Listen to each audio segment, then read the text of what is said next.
Hello বন্ধুরা, welcome back to my channel. তো আজকে আমি তোমাদের দেখাবো কল্যাণী ইউনিভার্সিটি থেকে তোমরা মাইগ্রেশন সার্টিফিকেট কী করে বার করবে।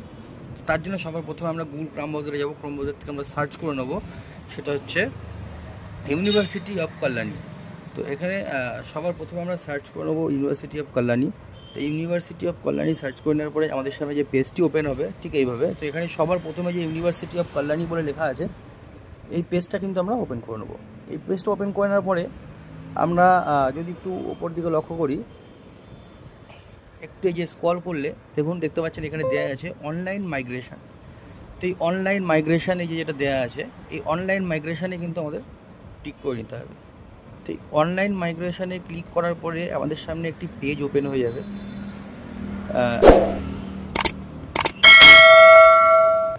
এই অনলাইন মাইগ্রেশনে ওপেন করে নিলাম। এখানে কিন্তু সবার প্রথমে আমাদের একটা অ্যাকাউন্ট ক্রিয়েট করতে হবে, বা যদি তোমাদের ক্রিয়েট করা থাকে তাহলে তোমরা ইউজার নেম এবং পাসওয়ার্ড দিয়ে কিন্তু সেই অ্যাকাউন্টটা, স্টুডেন্ট অ্যাকাউন্টটা লগ ইন করে নিতে পারবে।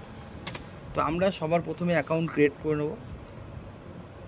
তো এই অ্যাকাউন্ট ক্রিয়েট করে নেওয়ার জন্য এই যে ক্রিয়েট অন অ্যাকাউন্ট, তো এই ক্রিয়েট অন অ্যাকাউন্টে যদি আমরা ক্লিক করে নিই, তো এখানে এই যে ক্রিয়েট অন অ্যাকাউন্টে ক্লিক করার পরে আমাদের সামনে একটি পেজ ওপেন হবে ঠিক এইভাবে।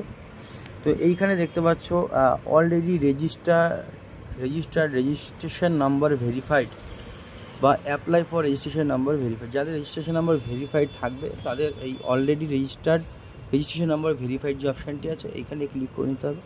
যাদের রেজিস্ট্রেশন ভেরিফিকেশান থাকবে না তাদের কিন্তু অ্যাপ্লাই ফর রেজিস্ট্রেশন নাম্বার ভেরিফিকেশানে আগে ক্লিক করে রেজিস্ট্রেশন নাম্বারটা ভেরিফিকেশান করে নিতে হবে। তো আমরা যেহেতু রেজিস্ট্রেশন নাম্বার ভেরিফাই আছে তাই already registration number verify click করে নিলাম। নেওয়ার পরে এখানে রেজিস্ট্রেশন সিজন, কোন সিজনে তোমরা কল্যাণী ইউনিভার্সিটিতে রেজিস্ট্রেশন করেছিলে, মানে তোমরা কোন সিজনের পড়াশোনাটা করেছিলে। যেমন এটা 2 বছর 3 বছরের করে একটা সিজন থাকে, তো সেই সিজনটা তোমরা সিলেক্ট করে নেবে।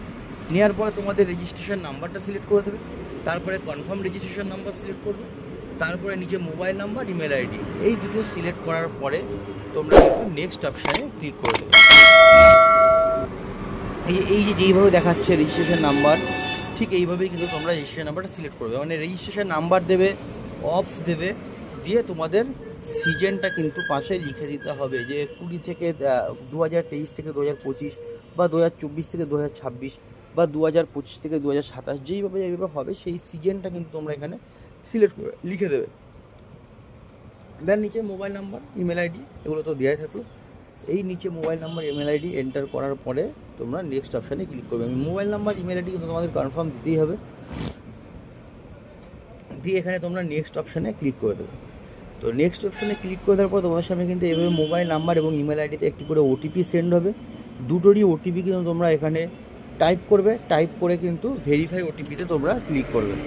ভেরিফাই ওটিপিতে ক্লিক করার পরে তোমাদের ইউজার নেম এবং পাসওয়ার্ড, তোমরা একটা ইউজার নেম তৈরি করে নেবে এবং পাসওয়ার্ডটা এখানে যে পাসওয়ার্ড তোমরা বসাবে সেই নিচেই কিন্তু সেই কনফার্ম পাসওয়ার্ডটা বসিয়ে দেবে। এখানে ইউজার নেম তোমাদের মনের মতো করে তোমরা দিয়ে দেখবে, সবগুলো কিন্তু নতুন হবে না, অলরেডি কিছু ইউজার নেম দেখাবে যে অলরেডি আছে। তো এইভাবে দিয়ে তোমরা অ্যাকাউন্ট ক্রিয়েট করে নেবে। ক্রিয়েট করার পরে লগ ইন অ্যাকাউন্টে ইউজার নেম এবং পাসওয়ার্ড যেটা বসালে সেটাতে লগ ইন করে নেবে। লগ ইন করে নেওয়ার পরে কিন্তু তোমাদের সামনে এইভাবে পেজটা ওপেন হয়ে যাবে। এইখানে যে বাঁ দিকে 3 লাইনে ক্লিক করার পরে মাইগ্রেশন স্টুডেন্টে ক্লিক করবে, অ্যাপ্লাই ফর নিউ মাইগ্রেশন। তো এই অ্যাপ্লাই ফর নিউ মাইগ্রেশনে ক্লিক করবে। দেখতে পাচ্ছ এই যে আমি দেখিয়ে দিই তোমাদের, অ্যাপ্লাই ফর নিউ মাইগ্রেশন। এই অ্যাপ্লাই ফর নিউ মাইগ্রেশনে ক্লিক করে নেওয়ার পরে তারপরে তোমরা এখানে দেখতে পাবে যে রিক্রুটমেন্ট নর্মাল এবং অ্যাপ্লিকেশন টাইপ নিউ। এই অ্যাপ্লিকেশন টাইপ নিউ রাখবে, রিক্রুটমেন্ট নর্মাল রাখবে। রাখার পরে এখানে কিন্তু ইয়ার অফ এক্সাম ভিভা ভয়, যে তোমরা কোন ইয়ারে কোন সেমিস্টার এক্সাম দিয়েছো এবং সেই সেমিস্টারের রোল নাম্বার প্রত্যেকটা আলাদা আলাদা, কিন্তু ফার্স্ট সেমিস্টার থেকে 6th সেমিস্টার কিন্তু এইভাবে 6টা সেমিস্টার কিন্তু তোমাদের অ্যাড টু গ্রিড করে নিতে হবে। এখানে অ্যাড টু গ্রিড করে নেবে। নেওয়ার পরে কিন্তু এখানে নিচে দেখতে পাচ্ছ রেজিস্ট্রেশন সার্টিফিকেট। এখানে তোমাদের সবার ফরম্যাটটা দেখি, এখানে দেখতে পাচ্ছ যে আমি সার্টিফিকেট ডাউনলোড করলাম, সেটা কিন্তু তোমাদের ইউনিভার্সিটি থেকে কিন্তু তোমাদের সাইন করে নিয়ে আসতে হবে। এটা হচ্ছে এনওসি ফরম্যাট। তো তার আগে তোমাদের এখানে ডকুমেন্টসগুলো দেখিয়ে দিই। রেজিস্ট্রেশন সার্টিফিকেট কিন্তু এখানে চুজ ফাইল আপলোড করতে হবে। তারপরে যে এনওসি ফরম্যাট যেটা বললাম, এই এনওসি ফরম্যাটটা কিন্তু তোমাদের সিগনেচার করিয়ে নিয়ে এসে ইউনিভার্সিটি থেকে, এখন বর্তমান যে ইউনিভার্সিটিতে পড়ছো সেটা করিয়ে নিয়ে এসে কিন্তু এখানে আপলোড করতে হবে। আর লাস্ট পাস আউট মার্কশিট যেটা আছে বা পাস আউট সার্টিফিকেট, সেটাও কিন্তু তোমাদের এখানে চুজ ফাইল করে আপলোড করে দিতে হবে। তো আপলোড করার পরে এখানে কিন্তু তোমাদের শোয়িং অফ 1 2 3 এন্ট্রি যেটা দেখাচ্ছে রিজন অফ মাইগ্রেশন, তোমাদের কী কারণে মাইগ্রেশন লাগবে, মাইগ্রেশন সার্টিফিকেট তোমাদের কী কাজে ব্যবহার হবে সেইটা কিন্তু তোমাদের এখানে নিচে লিখে দিতে হবে। রিজনটা লিখে দেওয়ার পরে তোমরা কিন্তু একদম নিচে যদি স্ক্রল করো তাহলে দেখতে পাবে এবার এখানে কনফার্ম অ্যাপ্লাই করার পরে কিন্তু এই যে দেখতে পাচ্ছ কনফার্ম অ্যাপ্লাই। তো এই কনফার্ম অ্যাপ্লাই ক্লিক করার পরে কিন্তু উপরে দেখতে পাবে সাবমিটেশন কনফার্ম করার জন্য। তো এখানে কিন্তু তোমরা অ্যাপ্লিকেশন বিফোর সাবমিশন এখানে ওকে করে দেবে। তো ওকে করে দেওয়ার পরে তোমাদের সামনে কিন্তু দেখিয়ে দিই আমি জাস্ট 1 মিনিট। এখানে ওকে করলাম।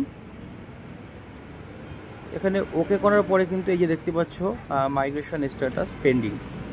তো এইখানে কিন্তু তোমাদের একটা পেমেন্ট করতে হবে। দেন কিন্তু এই যে এখানে নেক্সট করে নিলে তোমরা পেমেন্টের অপশান পেয়ে যাবে। দেন কিন্তু এখানে তোমরা এই যে ফিস পেমেন্ট যদি দেখি দিই আমি ড্যাশবোর্ড একদম নিচে ফিস পেমেন্ট।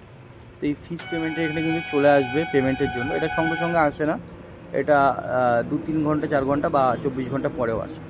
তো এটা আসার পরে পেমেন্টটা করে নেবে। পেমেন্টটা করে নেওয়ার পরে কিন্তু দুদিন পরে তোমাদের সার্টিফিকেটটা কিন্তু এই অপশানেই এই পেজেই ডাউনলোড অপশান দিয়ে দেবে। তো এই ছিল আজকের ভিডিও। তো ভিডিওটি ভালো লাগলে অবশ্যই লাইক কমেন্ট ও শেয়ার করবে। আর যারা যারা বুঝতে পারছে না তারা অবশ্যই কমেন্ট করে জানাবে কী অসুবিধা হচ্ছে। আর যারা যারা এখনও চ্যানেলটিকে সাবস্ক্রাইব করেনি তারা অবশ্যই চ্যানেলটিকে সাবস্ক্রাইব করে দেবে। বাই বাই, টেক কেয়ার, দেখা হচ্ছে পরের ভিডিওতে।